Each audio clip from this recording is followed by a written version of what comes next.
Sekarang bukan waktunya untuk berpikir dua kali. Dengan mata terbuka lebar, kulihat alat itu mendekat, terlihat semakin besar, hingga aku bisa merasakan dinginnya di kulitku. Tunggu, seharusnya aku tidak merasakan apapun. Kemudian, dokter bedah pun mulai. Kupikir, aku bukanlah orang yang arogan, hanya terlalu naif.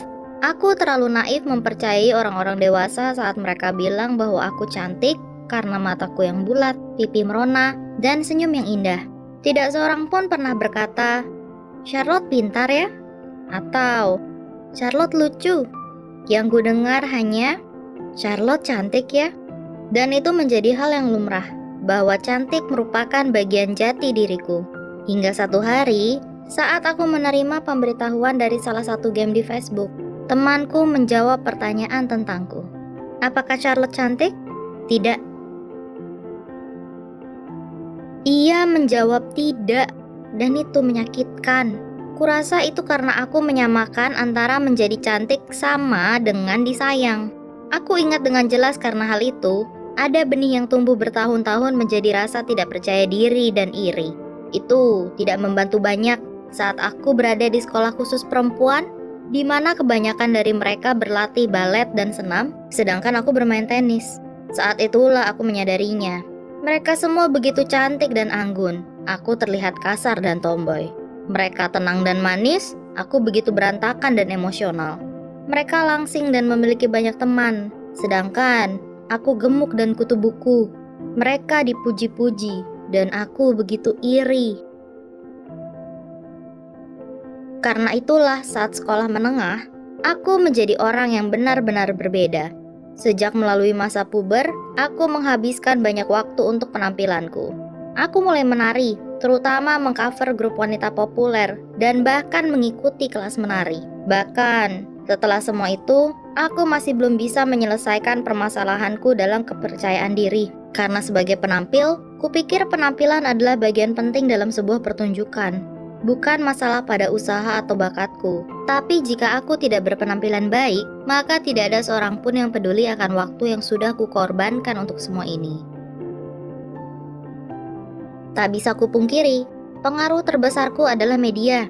Aku tumbuh dengan banyak media Jepang, Korea, dan Tiongkok, di mana standar kecantikan adalah berkulit terang dan halus, tubuh ramping, dan mata besar dengan kelopak ganda.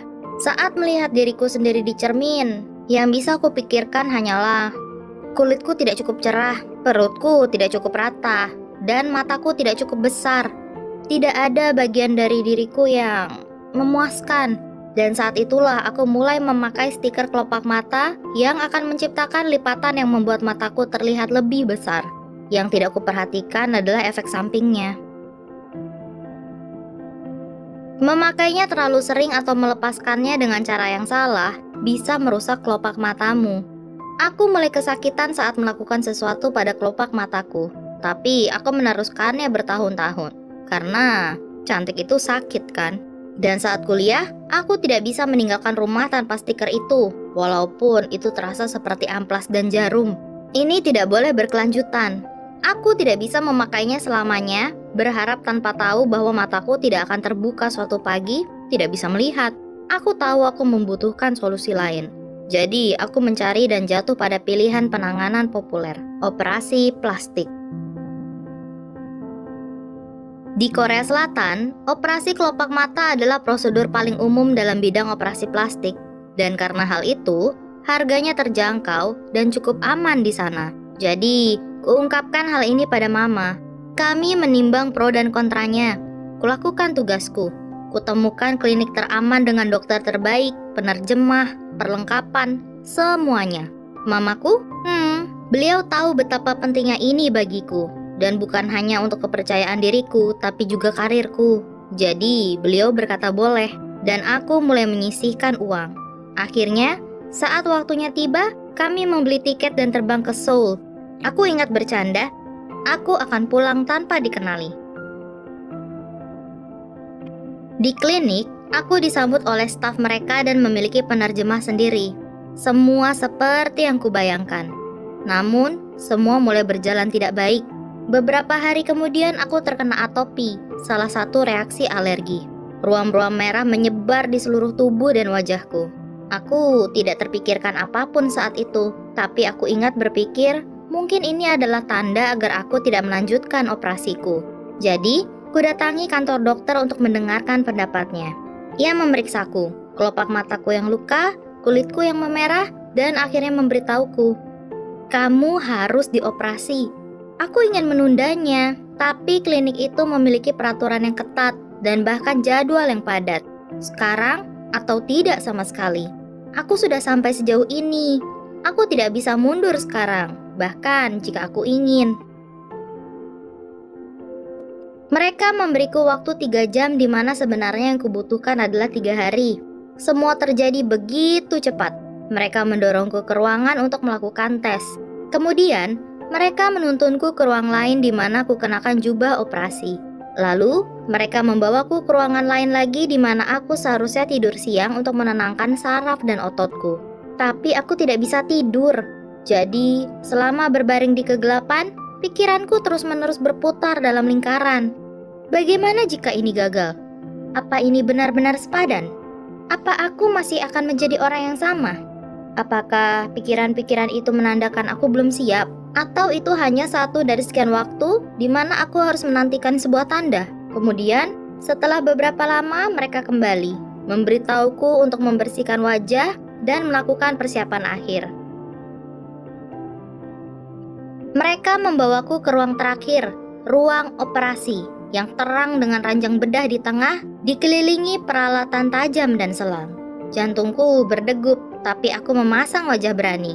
Aku sudah sejauh ini. Yang harus kulakukan hanyalah menutup mata, membiarkan anestesi menidurkanku, dan menunggu hingga semua selesai, bukan? Tidak, aku lupa bahwa pasien harus dalam kondisi sadar saat operasi kelopak mata. Itu karena jika kamu membiarkan matamu tertutup, kemungkinan besar hasilnya akan jauh lebih buruk dari semula. Terjaga selama operasi dengan mata terbuka sudah cukup menakutkan, tapi kemudian aku merasakannya.